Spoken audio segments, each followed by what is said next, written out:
Welcome to Business Innovators Radio, featuring industry influencers and trendsetters sharing proven strategies to help you build a better life right now. Hi, this is Alicia DiBrell from Insight Media. Today I have two very important guests. First of all, not only did they publish their first book, but they made their first book an international best-selling book across 2 countries. That takes a lot. So what I would like to do is I'd like to invite Jacob Garza and Arleen Garza, an amazing couple that has really put it together for people to understand how to deal with multifamily real estate. Hi, Jacob and Arleen. How are you doing today? Hi, Alicia. We are great. How are you? Great Fabulous. to be on. Yes, thank you, Alicia. No, I appreciate your time. Like, I've read the book, and it gives a lot of information that most people wouldn't think of looking at. And you guys put it from a different perspective, which I love. So can you tell us a little bit more about what made you want to get into multifamily real estate? Why would you want to get that arena? Well, like many people, both of us were working full time. Arleen was an executive with one of the major banks. And absolutely having a wonderful career. And for me, Alicia, I was a software entrepreneur and had, a software company with over 100 employees. And it came a point where Arleen and I turned to each other and said, is what we're doing sustainable? And, I think that the long question was no. When I had my last exit, when I sold my last company, we turned to each other and said, why don't we buy an apartment complex? Because we hear there's so many benefits, which is why we wrote the book. Makes sense, because I was just about to ask you why you wrote the book and what drove you to do that. And you wrote a book that was amazing because it's a #1 international best-selling book. So, like, how does that feel for you guys to be able to put out your I guess your failures and your benefits of what you've gone through and how you've learned to do this? How does that feel to take that information, give it out to other people, and teach them how they can make more money? Alicia, I think for us, it's a way to pay it forward. So many people shared their experiences, shared their journeys with us along the way. And that got us to where we are. And so I think one of the most important things we wanted to do was to be able to share this knowledge, share this journey with others who are seeking to build real wealth. And, having been in banking for 20 years, I worked with clients on investments daily. But I never heard about alternative investments like multifamily investing. And when I found it, I thought, wow, where has this been my whole life? And so what we want to do is share that this is for everybody. You don't have to be a millionaire or multimillionaire to get started in real estate investing, but you do have to know how to get there. And so our book is going to hopefully teach people how we got there and how maybe they can follow a similar or same path. I appreciate the answer, because my next question would be a leap of faith. That's the book and tell that we're talking about right now. What inspired you guys to use like fictional narratives, like a fictional narrative to teach others how to build multifamily real estate living, like investing? What made you guys use it fictional instead of going straight on? Yeah, so we have been doing this for a while now, and every time someone would ask us, hey, I read one of your blogs, or I saw you on Facebook or somewhere on social media, and tell me more about real estate investing. You seem to have really found something that works. Our best answer to them, Alicia, was just telling a story. And that worked much better than going into explaining debt service coverage ratio, net rental income, and that resonated with people. So we turned to each other and said, why don't we document what we do on a daily basis and use a storyline, a fable, if you would, that people can relate to. and it grew from there. That was the basis for us doing that. You have succeeded because the book has done phenomenal, and it's obviously educating people left and right. So I guess my next question is, why did you guys choose San Antonio, Texas as a setting for the story? Was that like on purpose? Did you guys, or was it just like the example of the narrative? Well, I think for us, San Antonio is where we live. It's where we bought our first property. And, one of the things we teach in all our work is that you want to buy in landlord-friendly states, in landlord-friendly markets where the landlord is supported by kind of the rules and regulations that are in place in the city. And so that was one of the big things we were looking for initially. And then, when we moved here, we found that, wow, this is a great place to live. And we can be experts in our own backyard. And starting out, you want to eliminate as many of the unknowns as you can. And knowing a market, knowing the good parts of the city that are more conducive to investing in multifamily properties was important. So, for us, we picked workforce housing that's providing nicer, safer homes for teachers and policemen, and that kind of middle market group that's often overlooked when it comes to housing. And so it made a lot of sense in San Antonio, where over 50% of the households rent, to start here, to really build a base. We bought, 8 properties in San Antonio before we moved to another market, and we felt like we had a great foundation. Now, I will say, as an investor, you don't have to invest in your own backyard, but invest with people who are experts in the markets where you're investing or where you're buying. Ma'am, that's right. So the main characters that are in your book, Elena and Gabriel, now do they have compelling different personal and professional journeys? Are these characters inspired by your guys' own experience? Because that's what it sounds like. Yeah, I think we can both respond to this. We have had dentists. I don't want to give too much away so people read the book, but we have dentists and engineers and business owners who invest alongside us to build their wealth.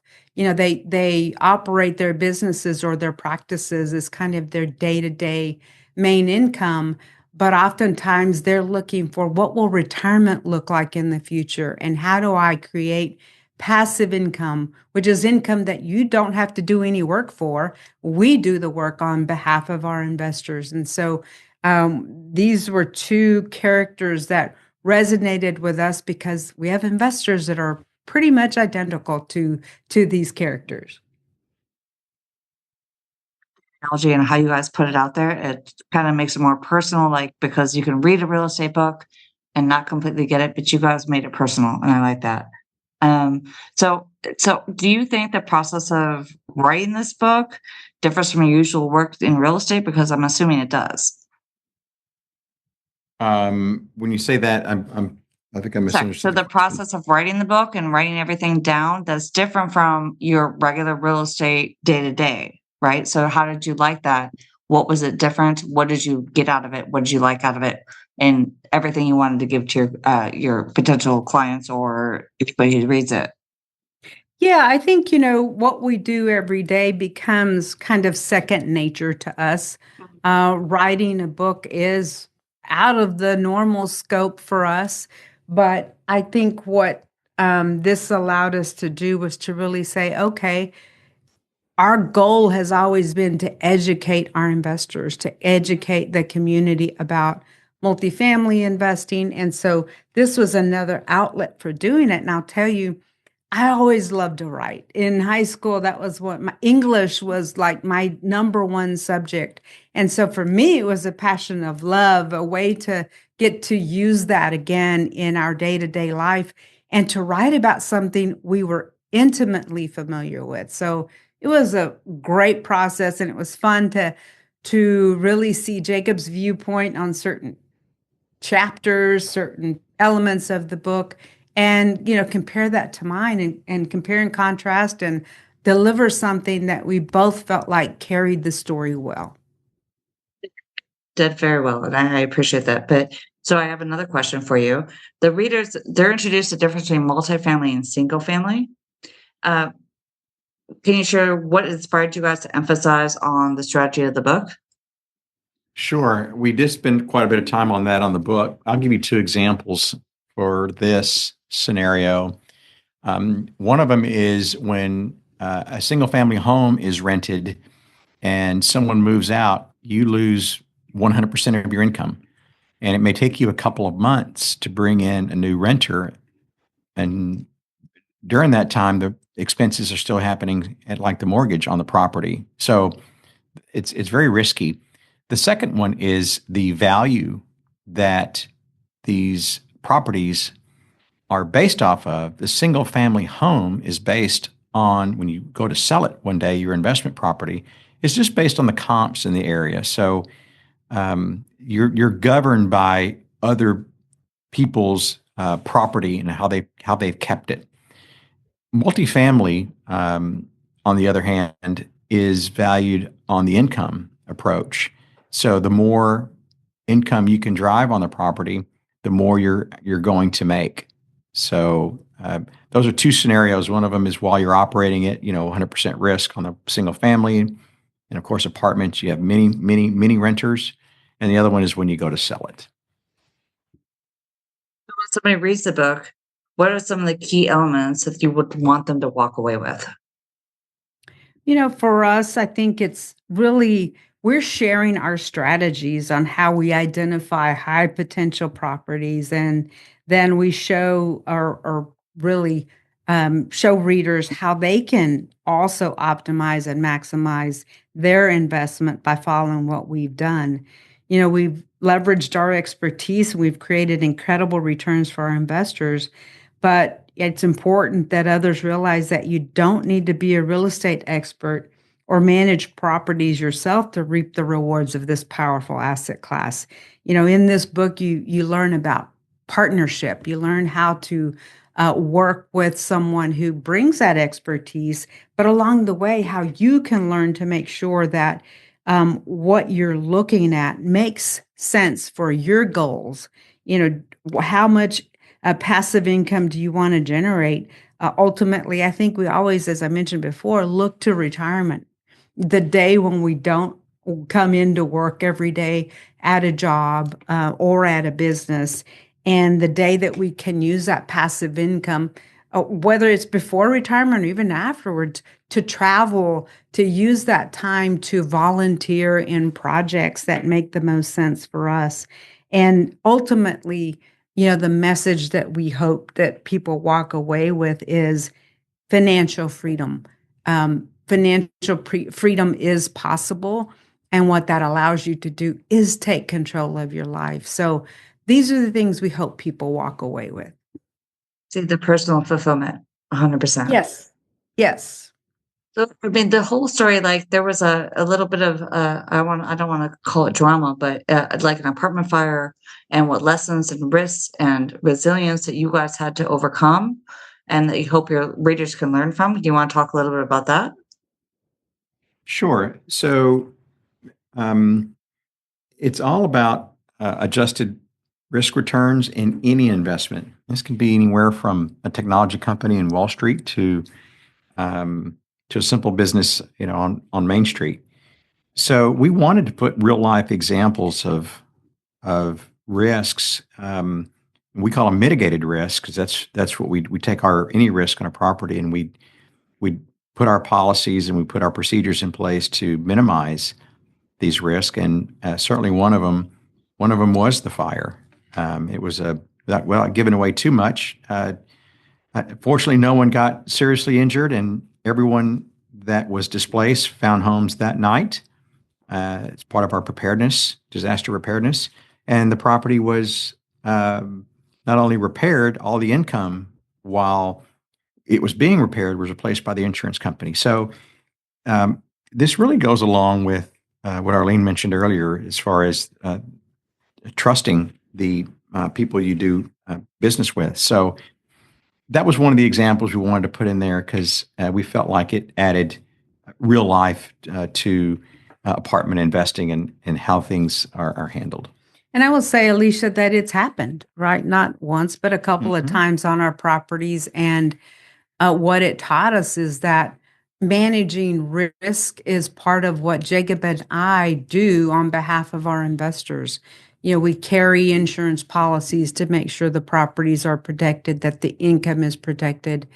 And we also do everything we can to protect the residents, the tenants that live at our property, because in the end, they're the ones that make this business work. It's their paying of their rent that allows all of us to benefit from that income to make the passive investment income distributions to our investors, and in the end, sell the properties for a good price and help everybody build to their nest egg.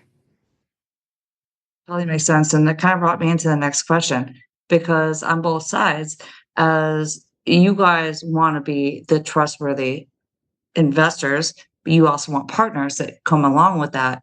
And what do you look for when you're looking for quality investors to potentially be an investing partner with you guys? Well, one of the things we highly encourage is for investors to educate themselves. And we don't make it hard. We have a multitude of blogs and white papers, and there's podcasts that Jacob and I have done on the topic of multifamily investing. So we try to make it easier for investors to educate themselves by providing these resources, these tools that they can use to see how multifamily investing can have tax benefits, for example. And so all of that is available in our website. And so that's important. I think the other thing is, we talk to investors about making sure that the partners they work with have a solid track record. We all hear the horrible stories of investments gone wrong, whether it's Enron or others of that nature. And so we want investors to safeguard their money, whether they invest with us or they invest with someone else. Understand who you're investing with, first of all. I mean, we say it, you should bet on the jockey, not the horse. And so I think it's important for investors to really do their homework, but we help them do that through, as I mentioned, all the resources on our website and this book. This book is also designed to be educational. That all totally makes sense. And what I'm about to say, I actually already know the answer to. So, I mean, this is all based on your guys' personal experience getting into the multifamily business, correct? That is correct. Okay. And the moments, is there anything else that we haven't talked about that are particularly resonate with you guys, with lessons to learn and the themes that you put in your book?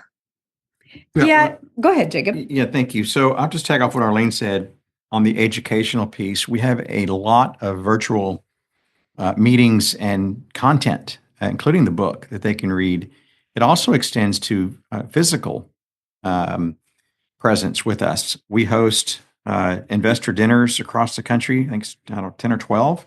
We have conferences that we host, and you can come and see us and ask us questions.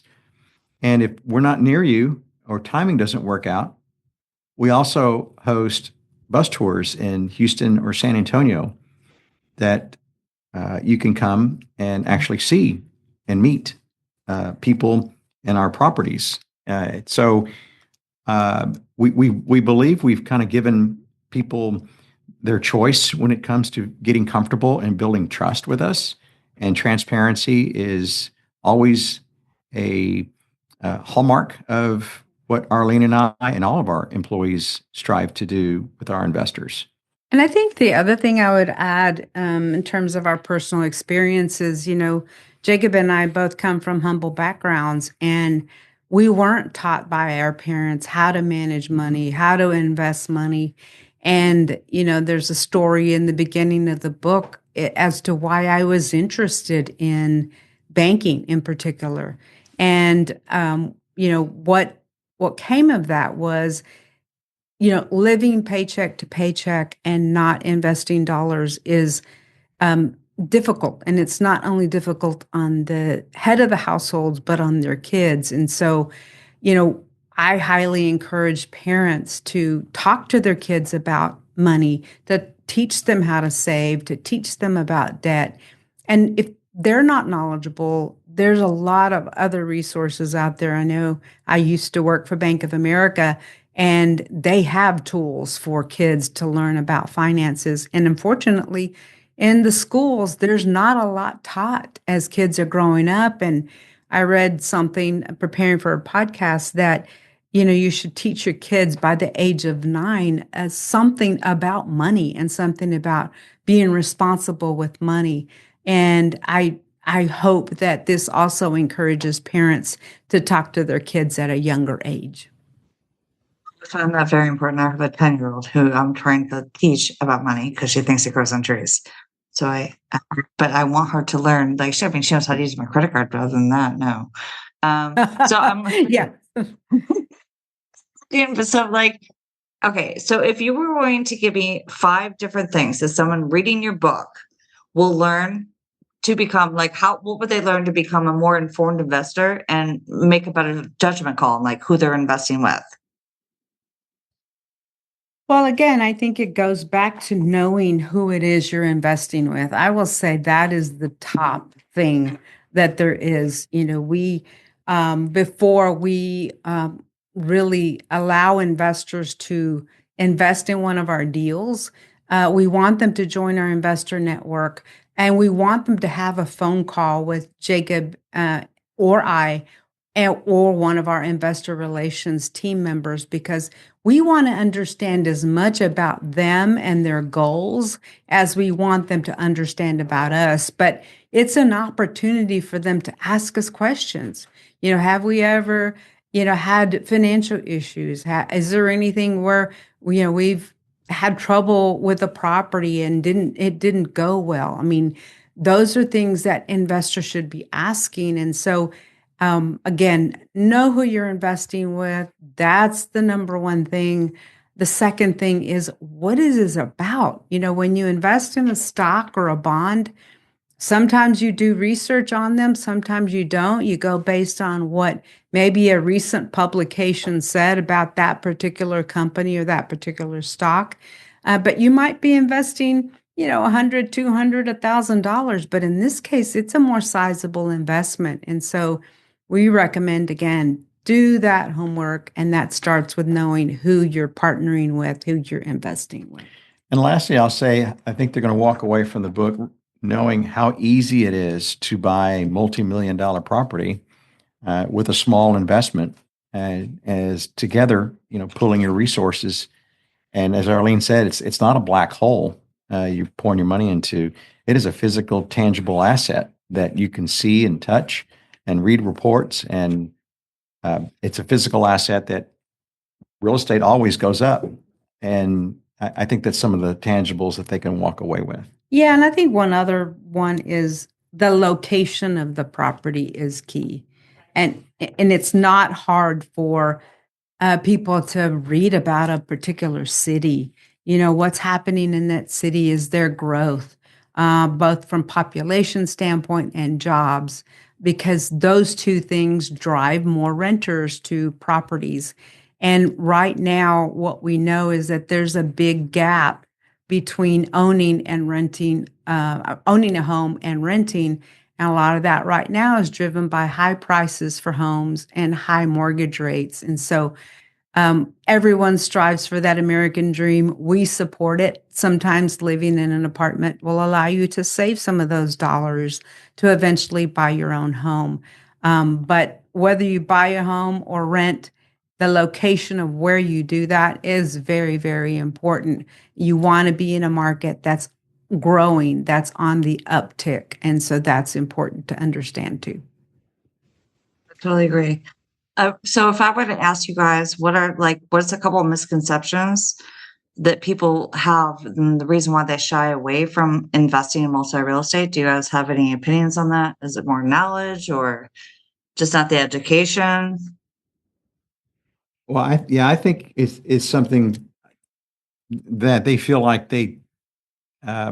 it's only for the big, real estate investment trusts or for very, very wealthy corporations to buy properties. And no, our average investor puts much more smaller amount of dollars into properties that most people would put in other type of investments. So it's anyone can invest in apartments. It's just finding the right sponsor to know and to invest with.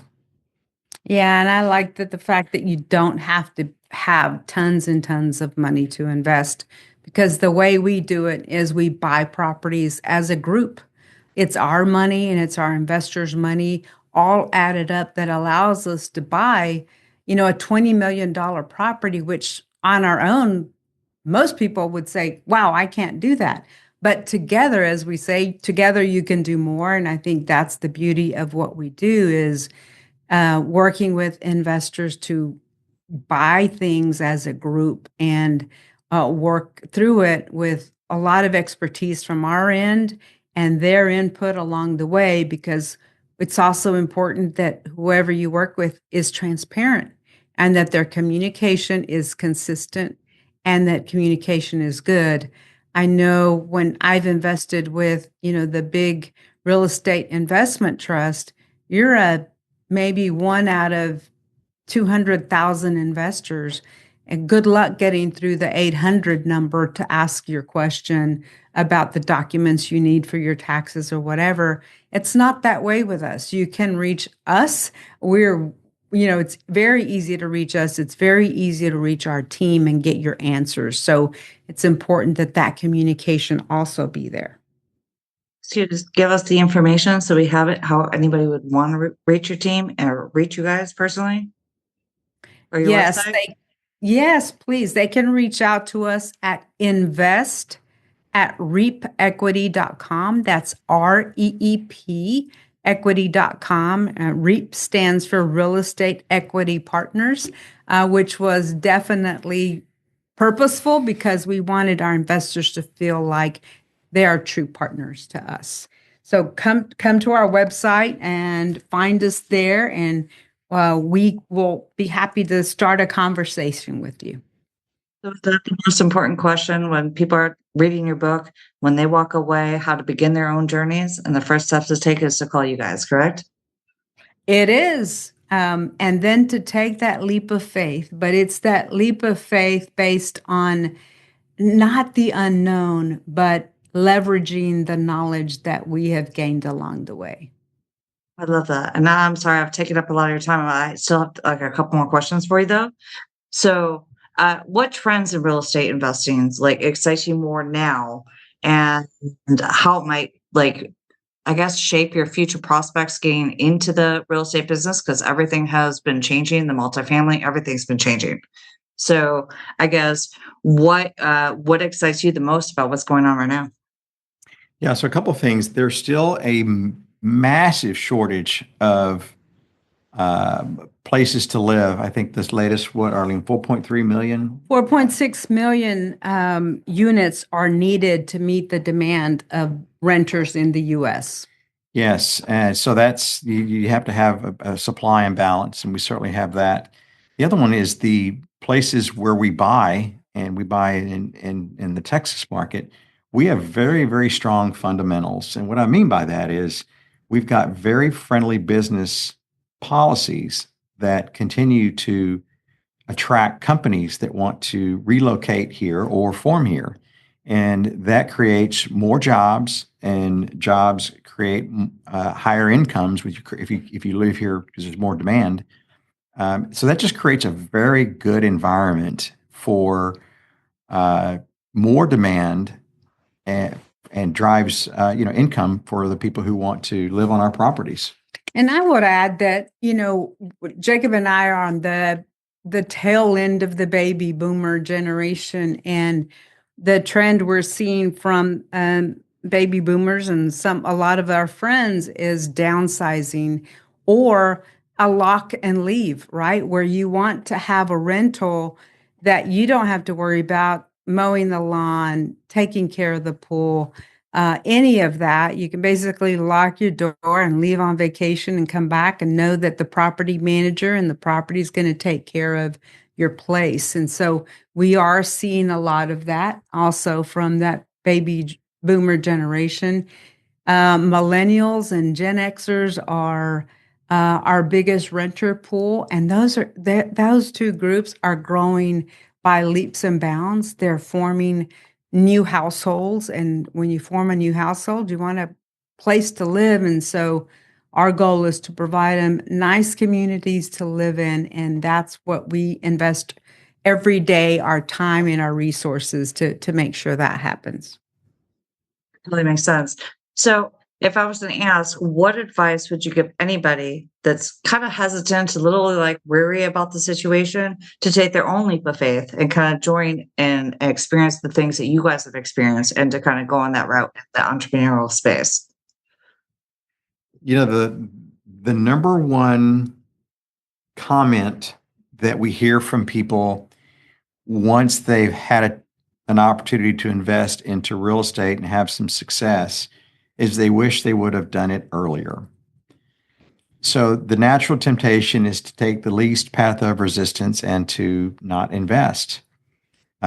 You're listening, or they're listening, someone's listening to this for a reason, and it doesn't take much to pick up, I'm saying pick up the phone. I guess you could do that too, but to get online and at reapequity.com or wherever, I'll just say wherever, and get the knowledge and invest into real estate. And the more educated you get on how real estate investments work, your fear factor goes down, and you start to learn and become more comfortable, and you will make your first investment. And there's so many benefits. We talk about it in the book, investing in real estate.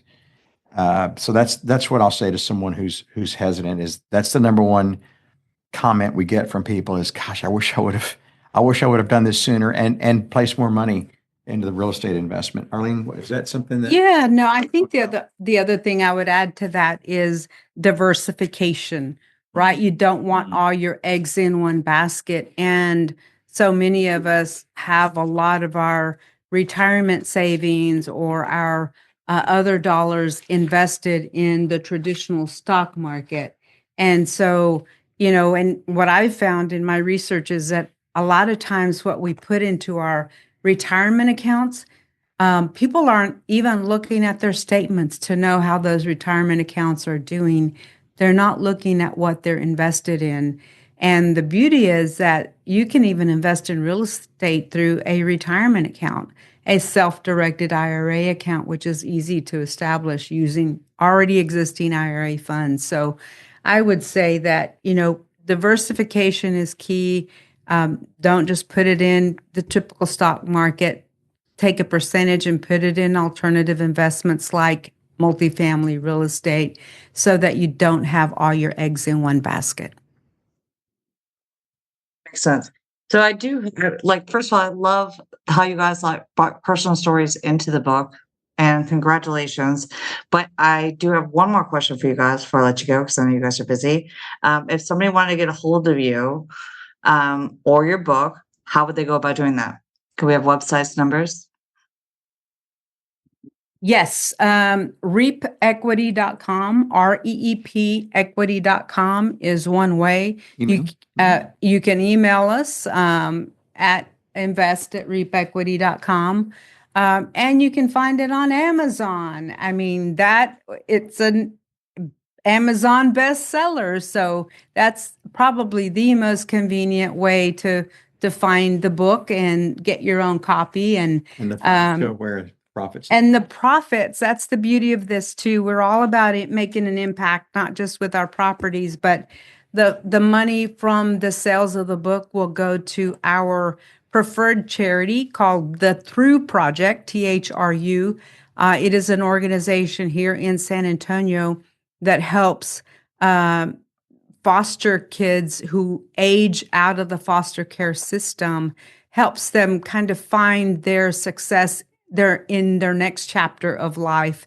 And because we own multifamily properties, we've helped to house some of these kids who might otherwise be homeless because they don't have a parent or family to turn to when they turn 18. They've got to get a job and they've got to find a place to live. And some live in their cars if they have a car, or they become homeless. And that was a story that really touched our hearts as parents, to think that maybe our kids wouldn't have the advantages of home. And so we've made a considerable donation to the organization already.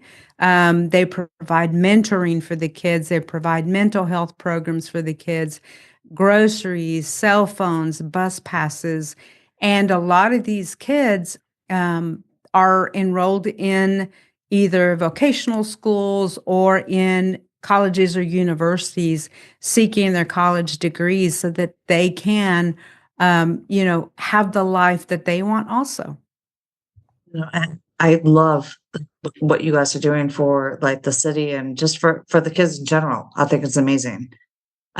So we know how to get a hold of you. First of all, I want to thank both of you because I know you're both very busy people and you obviously have a lot going on, and you look out for other people, your investors, for charities. You guys do all the right things. So I really want to thank you for your time, just having the time to talk to me today. So Arlene and Jacob Garza, thank you so much, and congratulations on your #1 international bestselling book, A Leap of Faith. This is your host, Alicia DiBrell from Insight Media. Thanks for listening to Business Innovators Radio. To hear all episodes featuring leading industry influencers and trendsetters, visit us online at businessinnovatorsradio.com today.